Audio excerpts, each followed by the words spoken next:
One misplaced hole can turn a drywall screw into a live conductor. Here's what you need to know about the famous 1¼ rule. Hey, my name is Dustin. I'm a licensed master electrician. Welcome to this episode of Smarter Sparky.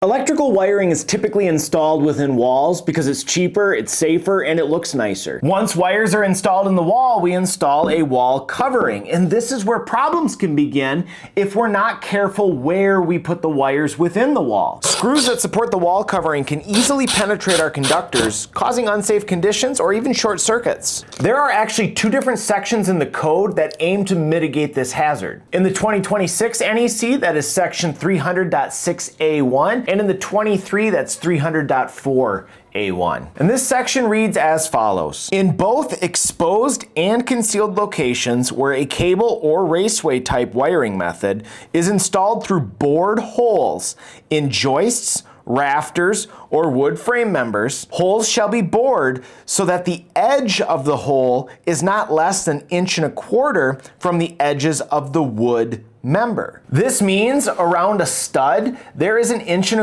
dead zone where we're not allowed to have any holes for our conductors. So because of that, we can actually figure out what the largest permitted hole is within a 2x4. A typical 2x4 is 3½ inches in depth. So if we subtract 1¼ inch from each side, that actually leaves 1 inch remaining in the center of that stud that we're actually allowed to drill holes through. A typical 2x6 is actually 5½ inches wide. We subtract 1¼ inch from each side and we end up with a maximum hole size of 3 inches. Just a quick note, you might want to talk to a carpenter before Swiss cheesing a stud like this, just to make sure you're not going to have any structural issues. In this 3 inches of space, you could easily fit two 1-inch holes next to each other. You could probably even fit a third one kind of in the center there. You can also stack holes if you need to for your application, so long as you are not within that prohibited zone. The reason for this rule is simple. When installing the wall covering, a standard screw may penetrate the cable if it's too close to the edge. This minimum spacing ensures that standard screw lengths will not penetrate our conductors. Nail plates are the workaround for this 1¼ inch rule. If you find yourself in a situation where you have no other choice but to drill that hole in the prohibited zone,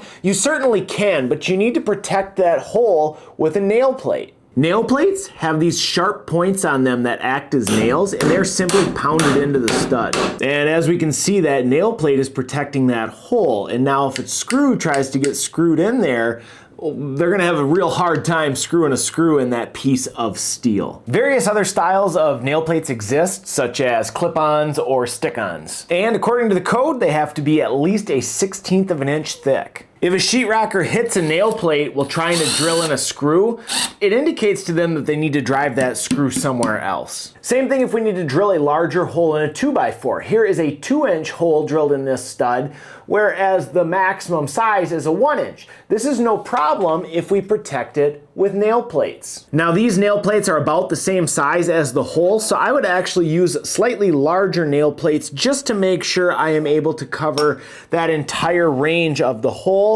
So we would install 2 nail plates like so, and that would make this installation just fine. Again, before drilling crazy large holes in framing members, it's best to double check with the carpenters just to make sure you're not going to have any structural issues. Another thing to remember is we only need nail plates if we're drilling holes in this prohibited area. If we're drilling holes within that permitted area right here, we don't actually need nail plates. There is no need for nail plates when we are within that permitted zone. The prohibited zone, we have to protect with nail plates. The second 1¼ inch rule is where things tend to get a little muddy. Section 300.6D or 300.4D, depending on what code cycle you're on, actually specifies in both exposed and concealed locations where a cable or raceway type wiring method is installed in parallel to framing members, such as joists, rafters, or studs, or is installed parallel to furring strips, the cable or raceway shall be installed and supported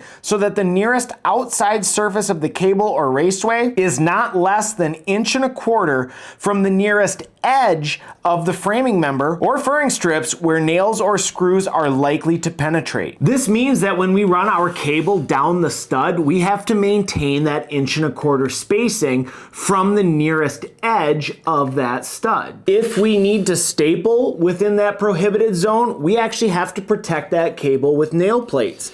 One option is to simply take these smaller nail plates and just start stacking them like so on the stud. You might have a dozen nail plates stacked vertically to protect wherever that cable is within the prohibited zone. They actually do make large nail plates that can actually pound on the side like so, and they might be, a foot long, and they might be 3 inches wide instead of these 1.5 inch wide ones that are exactly for this purpose right here. I don't have any of those here to demonstrate, however. Now, that's pretty straightforward, right? We have to keep our cable within that permitted area, basically outside of that 1¼ inch from the edge. So in this case, this scenario would not be acceptable without nail plates. However, this scenario right here is perfectly acceptable. But there's more to this than meets the eye. Did you notice the very specific wording they used there in the code? It said 1¼ inch from the nearest edge of the framing member. Notice it did not say face, it said edge. When they make the code book, they are very careful with the language they use, and this is no exception. That means our dead zone is within 1¼ inch of the edge of the stud. But this is also 1¼ inch from the edge of that stud. And so is this, and so is this. That means there is 1¼ inch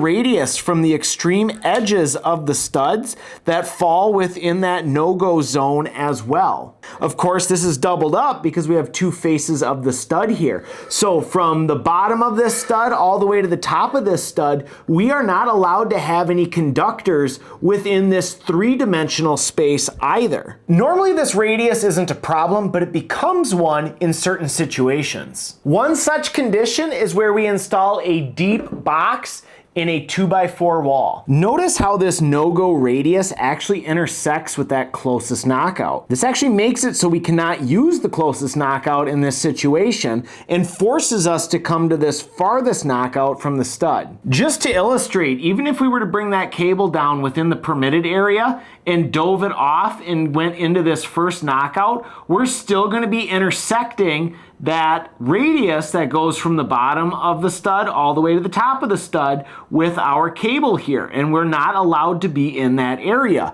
Now, conversely, if we were to bring our wire down the stud and we were to enter this farthest knockout, now we are no longer entering within that prohibited zone, and this would be an okay installation. And the reason for this is pretty simple. If the screw gets put in sideways or misses altogether, the screw could penetrate the wire within this space. Well, then of course the argument would be, well, what's the difference if the screw was to miss from over here and penetrate the screw? Sure, that's a possibility. The 1¼ inch rule is really only there to protect against slight misses, not major ones. If we install the same box on a 2x6 wall, it's no longer a problem, as both knockouts are outside of this 1¼ inch prohibited radius. Therefore, we could use either knockout for our cable entrance. Now, if we were to install a shallow box in a 2x4 wall, we could be outside that 1¼ inch prohibited area for that first knockout, which would of course allow us to use either of those knockouts. Now, here we can see just the bare corner hits that 1¼ inch, but the majority of this knockout is outside that 1¼ inch radius of influence, if you will. So we would be able to run a cable into that knockout without it actually being an issue. So the only time this 1¼ inch radius really becomes an issue is when the box is so deep that it nears the opposite edge of the stud. Of course, if you are stuck using that closer knockout, you can install nail plates to protect that cable within that prohibited zone. Typically what we'll do is we'll pound down these nails on this side flat, and then we'll pound in just one side and then stack these up as long as that cable is within that prohibited zone. I can hear the objections now. That's not what that means. My inspector doesn't make us do that. That's the dumbest rule I've ever heard. I don't believe you. But what about blah, blah, blah? That's my purse. I don't know you. Look, I'm not here to defend the code. As an electrician, it's just my job to follow it. Public input number 1055 NFPA 70/2022 requested clarification to this exact topic. This public input requested an exception to be put in the code that specifically says Cables entering a box through this no-go zone are free to do so without nail plates or other physical protection. The response of the committee was to reject this request and stated, the public input did not include technical justification that requires the removal/modification of this text. Cables installed less than 1¼ inches from the nearest edge require protection. Additionally, a follow-up public comment, number 754 NFPA 70-2021, which expands on the public input we just saw, was also rejected. The second resolution doubles down by saying that cables installed less than 1¼ inches from the edge require protection. Notice how they keep saying the word edge, not face. Their second reply also clarifies, enforcement of the code is the responsibility of the AHJ. Universal enforcement of the code is outside the scope of the NEC. Some inspectors do indeed interpret this differently, which causes a problem of universal interpretation. In my area, the inspectors are all on the same page about it. That 1¼ radius is a no-go zone without protection. Now, of course, there's an argument to be had that even when the cable is installed correctly, the wires inside the box still fall into that prohibited 1¼ area. If a screw were to penetrate the box and grab a wire, we would be able to see that visually from the box opening and correct the problem.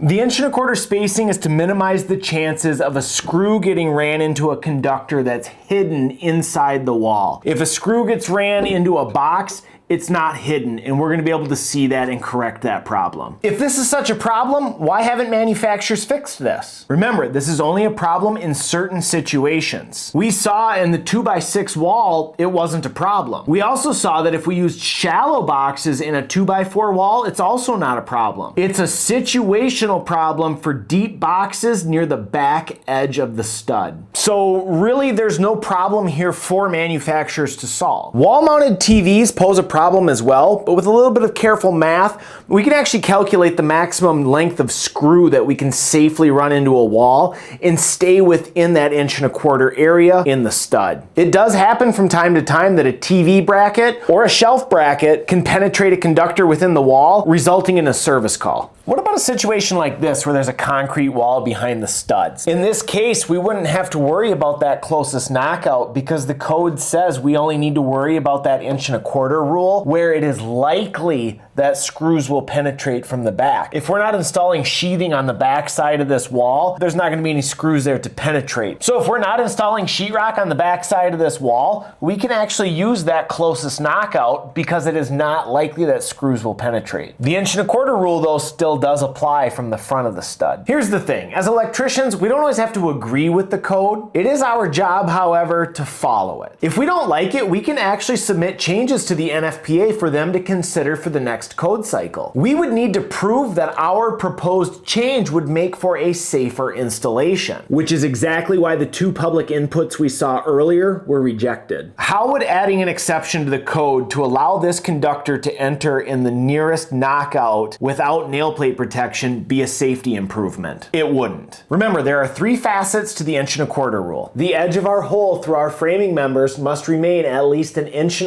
from the nearest edge of that framing member. Any cables that come down the stud must also remain 1¼ inch from the nearest edge of the stud. And finally, knockouts within the prohibited zone may not be used for cable entry. Of course, if you are physically unable to maintain that 1¼ inch distance, you can protect the conductors with a nail plate, and then you can be within that prohibited zone. If you enjoyed this video, please do all the things that encourage the YouTube algorithm. We'll see you on the next one. Bye.